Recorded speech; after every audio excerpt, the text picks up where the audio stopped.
मेहनत की कमाई। मणिपुर में लोकटक झील के किनारे एक टूटी हुई झोपड़ी में तोमचा रहता था। उसके 4 बेटे थे। तोमचा की पत्नी का देहांत हो चुका था। उसके बेटों को केवल भीख मांगना आता था। सुबह होते ही वे चारों पिता सहित अपना कटोरा उठाए चल देते। उन्होंने घर में ही 5 चूल्हे बना रखे थे।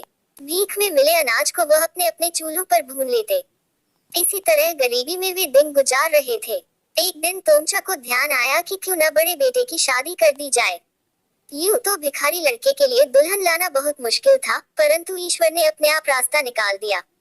अनाथ तोम्बी के मामा ने उससे पीछा छुड़ाने के लिए उसका विवाह तोमचा के बेटे से कर दिया। तोम्बी ने ससुराल में कदम रखा तो वहां की बुरी हालत देखकर दंग रह गई। ससुर और लड़कों के जाते ही उसने कमर कस ली। पहले घर में झाड़ू लगाया, फिर 4 चूल्हे तोड़ दिए, पड़ोसन से चावल मांग कर पका लिए, चटनी भी तैयार कर ली। जब घर के पुरुष पहुंचे तो खाने पर टूट पड़े। उन्होंने पहली बार ऐसा स्वादिष्ट भोजन किया था। खाना खाते खाते तोमचा की नजर टूटे चूल्हों पर पड़ी। वो गुस्से से बोला, क्यूरी लड़की, आते ही हमारे चूल्हे तोड़ दिए। तू भाइयों में फूट डलवा कर उन्हें अलग करेगी। तोम्बी हंसकर बोली, भाइयों में फूट डलवाने में नहीं आई, इस घर को सजा संवार कर मैंने भात व चटनी बनाई। भीख के अनाज में से तोम्बी ने पड़ोसन का उधार लौटा दिया। शेष अगले दिन के लिए बचा लिया। अब तोम्बी ने ससुर से निवेदन किया, आप जंगल से थोड़ी लकड़ी काट लाया करें, मुझे खाना बनाने के लिए चाहिए। उसकी बात सुनते ही चारों लड़के भड़क उठे, अच्छा, हमारे पिता से लकड़ियां मंगवाएगी, हम हट्टी कट्टे तुझे नजर नहीं आते। तोम्बी ने जलकर उत्तर दिया, यदि आप लोग हट्टी कट्टे हैं तो लकड़ी काट कर क्यों नहीं बेचते, भीख क्यों मांगते हैं। उस दिन चारों लड़के कुल्हाड़ी लेकर चल दिए।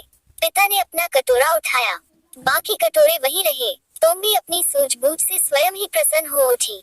शाम को उसका पति लकड़ी बेचकर पैसे लाया तो वह फूली न समाई।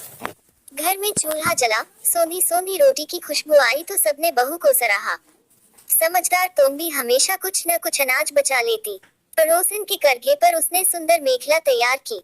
उसे बेचकर मिले पैसों से जरूरी सामान खरीदा। घर की दशा ही बदल गई। मेहनत की कमाई आने से घर में बरकत हुई। तोम्बी ने ससुर को भी चाय की दुकान खुलवा दी। स्वयं वह खाली समय में करघे पर कपड़ा बुनती। दिन बीतते गए। जो भिखारी थे वे सौदागर बन गए। उनकी लकड़ी की टाल पूरे गांव में प्रसिद्ध हो गई। तोम्बी की मेहनत रंग लाई।